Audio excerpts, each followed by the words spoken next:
Are Victor Wembanyama cards the worst buy in the sports card hobby right now? Let's look at some data. Stick around.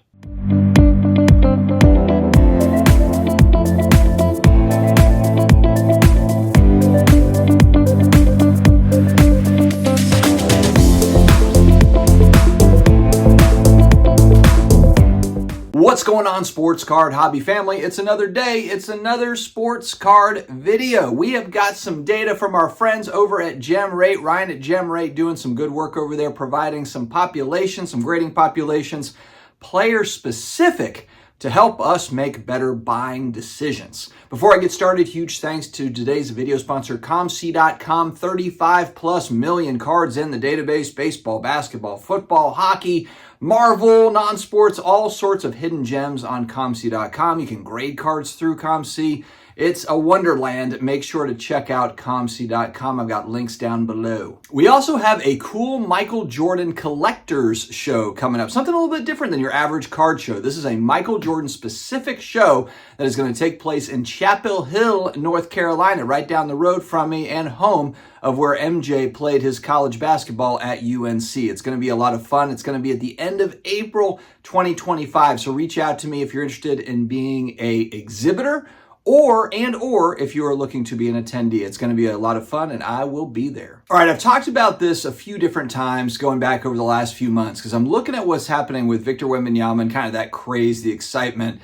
And it's well-deserved. The guy had an absolutely unbelievable rookie season. If he has a long career, it's going to be illustrious. You can just kind of tell that he is going to be a dominant player in the league. He is a big man, but he can do a lot of the stuff that the shooters, the sharpshooters can do as a big man. Plus, he is actually an NBA player that plays defense. He might be the only one out there these days that actually plays good defense. But what's the problem then? So what's kind of the catch?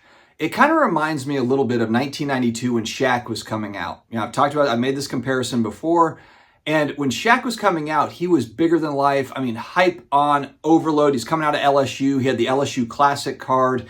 And then, of course, he had Fleer Ultra that came out. He had a bunch of cool rookies that came out. How come Shaq cards from that era just aren't really worth a lot of money? You don't hear about, like, man, how come the huge Shaq cards don't sell for big money like the Wilt Chamberlain rookie card does or whatever, Bill Russell? Obviously different time areas and print runs and all that, but that kind of speaks to what we're talking about here.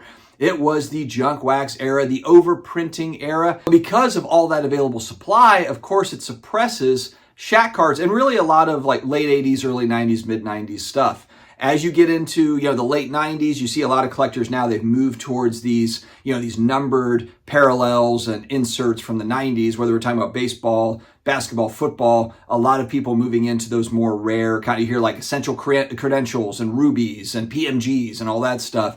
Those are big money cards because in the late 80s, early 90s, there wasn't really anything quite like that. There wasn't any, real big chase cards like that were low numbered or even numbered in general. I think it was 91, 92, 93 when they really started to roll out numbered cards. But I remember I had a Drew Bledsoe card. I think it was 93, and it was limited. It said limited, 1 of 50,000. And 1 of 50,000 was considered limited. So it was kind of like they were just getting going on serial numbered stuff. Now, fast forward to today, and we have got some really incredible data from GemRate here talking about, first we're going to talk about the number of cards, and I've got 5 players that I want to compare against. The number of cards that a player has, number of different cards, and then the total graded, we're going to use PSA here. And Ryan at GemRate also has the data for these players for BGS and the other grading companies, but just kind of keep it easy. 1,858 different cards for Wemby so far. And how long has he had cards? Maybe 12 months? 10, 12 months. It's not as if he's had cards for a long time. So we're talking about 12 months, 1,858 different cards. The total graded cards, 330,183. Let's compare to one of the last kind of hype guys. Who are we talking about? Zion Williamson, coming out of Duke. I remember Obama was at the game where he broke the shoe and he's got drafted. But man, the Zion craze leading up was wild stuff. There was some big hype around Zion, and that was just leading into the pandemic, of course, where you had a lot of basketball card speculation going on. Going back to 2019, 2020, 2021, it's kind of filtered out now. Wembanyama has kind of re-energized that. But I mean, for the most part, it's slowed down quite a bit. I mean, if we go back to 2019, 2020, 2021, I myself, I remember buying and selling Marcus Smart rookie cards. Like, you could buy and sell all sorts of different things. Mitchell Robinson, you could buy and sell a lot of these guys. There was just so much spec money flowing in NBA prospects. And so Zion has a total of 5,188 cards, total graded cards, PSA, 394,345. Now keep in mind, he's got what, he's got 2.5 times the number of cards out, different types of cards than Victor. And Victor is catching up to him, because how many people right now, are out there who just really, we got to hustle and grade more Zion cards? Not many. Most of those cards were graded going back a few years ago. And so Victor catching up to him. All right, let's throw in a baseball player, and it's not going to be a prospect. I'm going to throw in a guy that just has a lot of cards and has been around, and actually kind of using that Shaq analogy, but because it's the same time frame, Derek Jeter, who of course early 90s rookie, he's got 13,111 different cards. He's got a lot of different cards because we're going back, 30 years?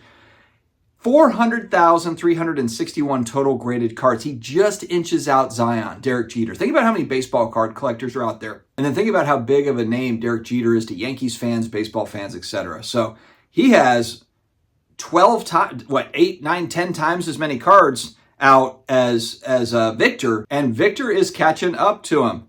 Derek Jeter just barely beats out Zion Williamson, which is kind of funny. All right, let's move over, compare a couple of football players, football quarterbacks. Joe Montana. Joe Montana, of course, this is going back in time. His rookie's in 1981. So that makes him, 40? I was born in 81. So 43 years of cards, 5,272 total cards for Joe Montana. So he's got about the same amount of cards as Zion Williamson over 43 years. He has total graded PSA cards, 109,107. So Zion has almost 4 times the amount of graded cards than Joe Montana does. All right, last but not least, I want to throw in CJ Stroud. And the reason is because when I've talked about Victor before, there's been people in my comments that say, hey, I think outside of Victor, I think CJ Stroud is probably the most vulnerable cards in the market right now, just based on how hard it is to play quarterback in the NFL. CJ Stroud kind of surprised everybody last year. His cards went straight up. And now, it's kind of like, okay, is he going to win a Super Bowl? Like, what now? He has 5,556 cards, so very similar to Montana. Isn't that funny? CJ Stroud has had cards for 18 months? And he has more cards by a couple hundred than Joe Montana over a 43-year span of time. CJ Stroud is 185,543 total graded PSA cards right now. So he's almost doubling up on how many Montana cards. But Victor has 2.5 times less cards than CJ Stroud, but double are graded. So it just shows you how many Victor Wembanyama cards are coming through PSA. High demand for these cards. We're leading up into the NBA season. And why is this happening? Why are Victor's cards so vulnerable right now from a price point perspective? And it's simply just this kind of perfect storm of Panini and Topps are making Wemby cards. So you're going to get a lot of different cards that are coming out. You're going to get a lot of print run. You're going to get from Panini, what is Panini's motivation to shorten up print runs? What's Panini's motivation, to limit how many Prism rookies there are of Wemby? And of course, we'll have to see what the numbers look like, as we kind of move forward. But Panini set to lose the licenses here in the next couple of years. If I'm Panini, I'm probably printing this stuff as much as possible too. I don't see, you can't really blame a company for, hey, they're obviously in business to make money. Wembanyama being the biggest name since Zion, but a lot of people are way more high on Wemby than they were on Zion. Maybe that's just current hype, or maybe they just like his overall game. But it just shows you, though, there's a lot of vulnerability. There's some really, really expensive Wemby cards. I mean, we're not talking about, $1,000. We're talking about there are quite a few, 5,000, 10,000, getting into the 6 figures for Wemby cards. We just heard that Topps is coming out with, the Mercury set, where it's $8,000 a box. And there's dual autos with LeBron James and Wembanyama. He's going to have a lot of chase cards. So many different chase cards being released by both Topps and Panini. And even though it's not 1992 where you had, 15 different card companies that were putting out cards, it still, though, is very different in the amount of money that's being speculated on now compared to back then. It was just a different time. There were not, that I know of, there were not too many people that were putting 5 figures into sports cards going back to 1992. I understand the difference in, inflation and all that, take all that into account, but it was really unheard of. The biggest sale in the hobby back then was, I can't remember the collector's name, but the guy that's got the PSA 10 Mantle 52 Tops, 1994, 1995, he paid $150,000 for it. At the time, that was insane. That was crazy money. Of course, now it's like, tens of millions of dollars, the card. So, but you don't know. This is a guy that's just taking a risk on a speculative thing, a piece of cardboard. Very important piece of cardboard, but 1994, 95, there wasn't people lining up to pay more than $150,000 for the card. There just wasn't the same sort of demand. And so when you look at this, you've got kind of that perfect storm of Panini and Topps really trying to put out a lot of product. They're of course going to sell on the back of a great draft class. Not even a great draft class, but do you have a superstar in the draft class? Wembanyama is that superstar. And from what I've heard, I'm not an NBA expert, but I don't think the coming draft is supposed to be very good, or there's not any sort of kind of elite player that's coming out of the next draft. So Wembanyama might be the guy that's really carrying cards, outside of the usual suspects that are coming up. You've got the Jason Tatums and the Lukas, and there's LeBron still plays, and Curry and all these guys. You've got guys that are going to start winning titles. Jason Tatum just won a title. Some of these guys, maybe Luka will win a title. Who knows? Maybe Giannis will win another title. Certainly going to be interest, but this is the first time over the last 12 months, first time I've really seen NBA spec money quite like this with Victor Wembanyama since the pandemic. Easily. It's easily been 3 years, 2.5, 3 years since we've seen this kind of money. I know people will buy, expensive Chet Holmgren cards and put it on like their YouTube video. We'll flip this Chet Holmgren for $10,000. I understand. I've seen those videos too, but it's not comparable to what we saw with Zion and John Morant and all the kind of ancillary players that people were speccing on going back to 2020 and 2021. And so it's just kind of a beware thing out there of just understanding supply. That's always the big thing, is when we're out there and we're trying to figure out, like, is this a good price for this card? A lot of what's not really taken into account is how many, first off, what's the current population, but also what do you think maybe the future population on that's going to be? That's something that I don't think is thought about very much. It's like in the moment, oh, this is a pop 25.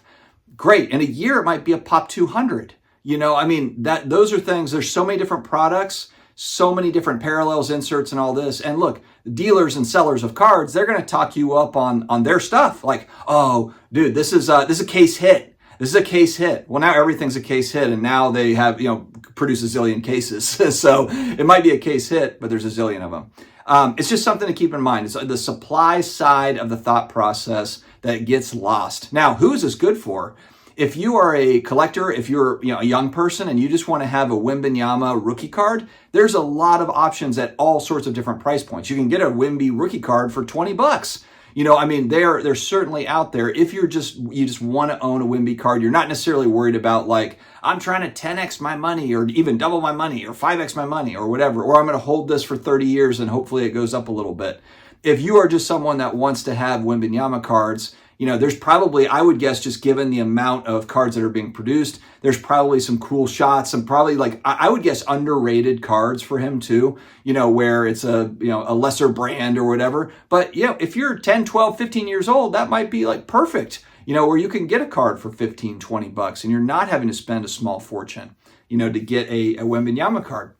I think there's a lot to digest here, and just looking at, supply versus demand, future supply. But these are all things that, moving targets, we don't have all those answers. We don't have many of the answers. That's why it's great that we have companies like GemRate that are providing this sort of data to try to shed some light, try to put a spotlight on what is what, because it can be very confusing. My friends, stay healthy, stay awesome, and I will talk to you again later.